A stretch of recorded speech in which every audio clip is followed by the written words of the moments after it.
Hello, men, and welcome to a Journey to the Sacred Masculine.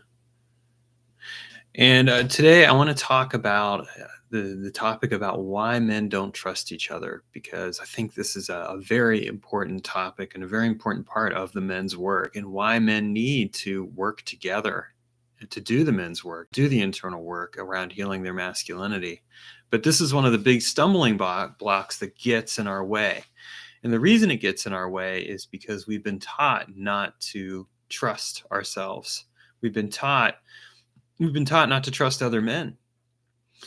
And this is a fundamental thing to understand about what gets in the way of doing the work. So if you're new to this channel, I want to urge you to subscribe and click the notification bell so that way you get notified when I go live. And also check out my site, inneralchemycoach.com, where I talk more about this kind of work. Okay, so let's get into it. Why don't men trust each other? Well, I mean, first and foremost, I'm going to say this really boils down to the patriarchy in a big way. When I think about the word patriarchy, I'm not thinking about it strictly just even from like the feminist perspective of the patriarchy.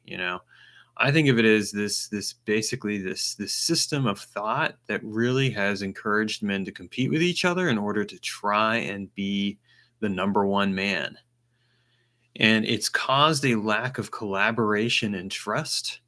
It's created hierarchy, and it's done a lot of damage to men. Now, a lot of times when we hear the word patriarchy, we hear it, and we hear it in context to women saying, well, like let's down with the patriarchy, and we need to take down this system that is unfair and inequitable. And there's a lot of truth to that. I mean, I'm not denying that. I mean, there are good reasons for that. But a lot of times, what's not understood is that this system has really hurt pretty much everybody. It's just hurt them in different ways. And with men, I've seen this because, I think about how often I myself have not trusted other men. It's taken me to this point in my life where I've started to trust other men and to start letting them in and working with them instead of competing with them. As men, we're taught that we're always competing with other men. We're competing with other men because we're competing with them for potential partners. We're competing with them when it comes to our jobs. We're competing with them in terms of strength, intelligence, all the other things. And I mean, there's some truth that men like to compete, but so do women. I mean, I've seen plenty of women who like to compete. So I don't think that that's really even, like its own separate thing. And same for other people of other genders and identifications. So it really boils down to the fact that in a significant way, we have been taught to compete against ourselves and against each other in a toxic way, where the emphasis is always on trying to be that top person in the mix, instead of competing with a sense of joy and collaboration and actually enjoying things. I mean, you can say, "Oh, have good sportsmanship," and that's okay. That's kind of like the closest we get to it. But really, when it comes right down to it, the reason men don't trust each other is because we've been taught that we're always going to be competing with the other man. We're always going to be competing against each other in order to get access to limited resources. When the fact of the matter is, we don't have to compete. We can actually collaborate and work together. We can meet and discuss and share and change things. But we can only do that if we learn to move away from this competitive model that emphasizes that there has to be one person on top. I mean, because let's be honest here. If we look at the patriarchy as a system of modality, it really just emphasizes that only a few people can really have power. This is why it's not advantageous to anybody, other than the few people that it really benefits. Because the fact of the matter is, we're always having to be concerned about where we stand in relationship to the other man.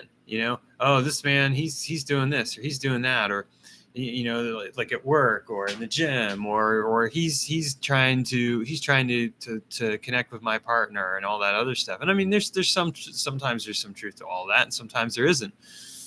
I know for myself, though, that when I started doing the men's work and I started connecting with other men, what I recognized was something very fundamental.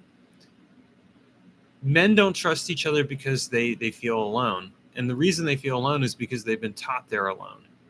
If you look at what we're taught for the most part to be alone. And what this ends up leading to is too for a lot of men is the men will be like, well, I want to find healing and everything else, and I want to do this work, but I've got to put all this on whoever it is that I'm with romantically. Well, that doesn't work. It just puts a lot of pressure on the relationship. And a lot of times men won't even open up to their partner because they don't feel like they can open up to them either. There's no trust there. So what we have to do as men is we have to be willing to do the work. And we can't do that work alone. And I say this as somebody who has spent a lifetime doing self-help work. I mean, I've done a lot of self-help work. I've done a lot of internal work. And a lot of the time I've been too stuck in my own head. And it does not help me at all. And sometimes I've made some progress and I've worked through some things. But at the same time, I came to a point, a while back where I'm like, okay, I've done all this work, this internal work, and I've made some changes and I'm somewhat of a healthier person, but I'm still repeating the same patterns in my life. And what I came to realize is that I was trying to white knuckle it on my own. I was trying to do all this work on my own and somehow expecting that just being by myself that I would have the answer, and I didn't.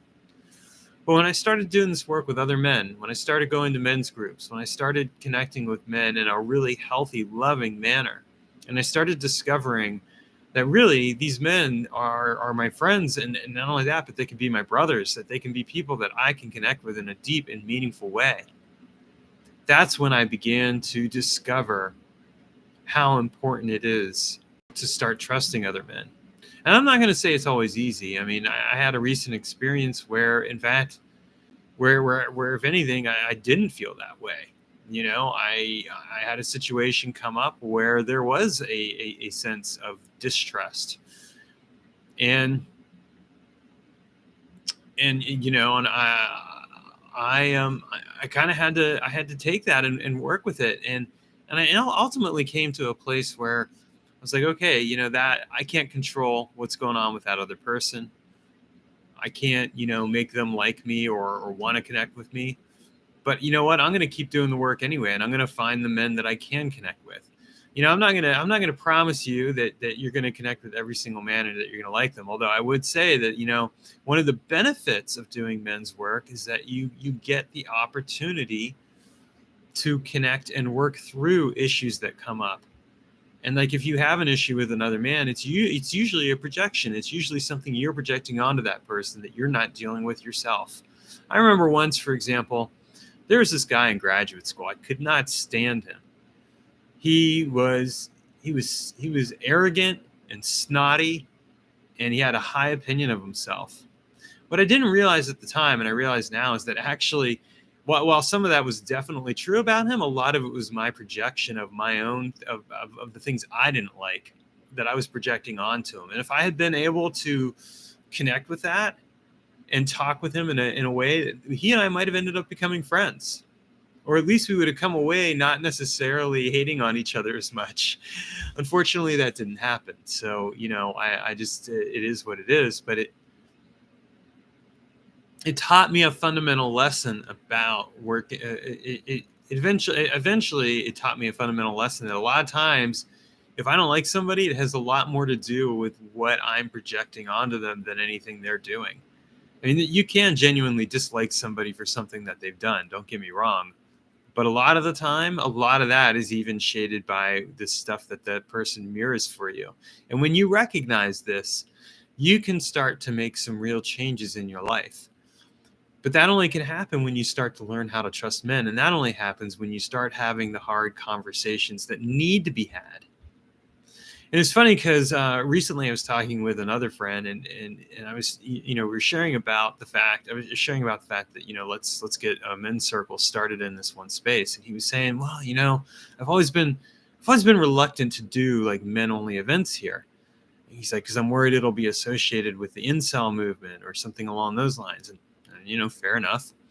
But I said to him, that movement is exactly why this work needs to occur, because we need to connect. We need to connect with men in a loving way where we can help them work through the things that they're not working through, the fears that they have, the insecurities that they have, the issues that they're keeping to themselves, the things that they're not doing to work through the inevitable issues that come up. Because a lot of times men are separated, and a huge part of what's separating them is they're getting focused on activities that aren't healthy for them. They're watching porn, and they're not really connecting in a meaningful or deep way. They're playing video games all the time, but they're trying to escape from their lives. They're working at mediocre jobs that they hate, wishing they were doing something more meaningful. All of these things are challenges that men in general face. And a huge part of the distrust is that men, in a sense, were kind of given this promise that, like, hey, you can go out there and accomplish anything.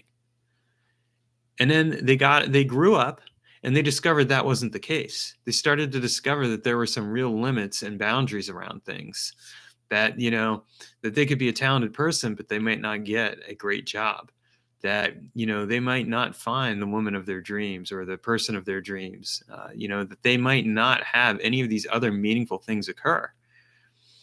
And this is why we need to do this work, because a lot of times we can start to work through those disappointments and start to and uncover the entitlement and the privilege and other things, and work through those things and take them apart. And then the man starts to have confidence in himself, because he starts to see who he can really become. When you want to become you want to discover the divine king within, you have to become that divine king. And that's a huge part of what I do with my coaching with other men, is I work with them on discovering the divine king within, working through the sacred masculine, because we have to go through an initiatory journey, a journey where we transform our lives, transform the way we think and live through things. It's not enough it's not enough to change how you dress. It's not enough to change the way you present yourself. You've got to be willing to do the deep work. And that can only happen when you're doing it in a support group. It can only happen when you're working with another man who you can go deep with and trust, because that man is going to share space with you and be willing to do the work that needs to be done.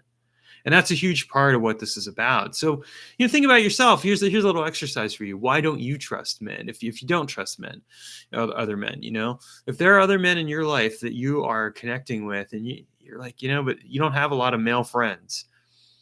Why don't you have a lot of male friends? What is the lack of trust there? At one time, men had community. They would have things they would do together, but we don't have that anymore.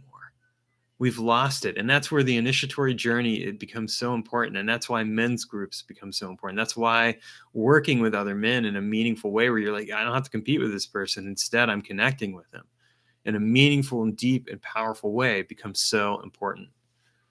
So I invite you to think about that. And, we're going to continue exploring this topic in further depth, but I wanted to share it because I've been thinking about it this past week, and I hope you found it helpful. All right, take care and see you soon.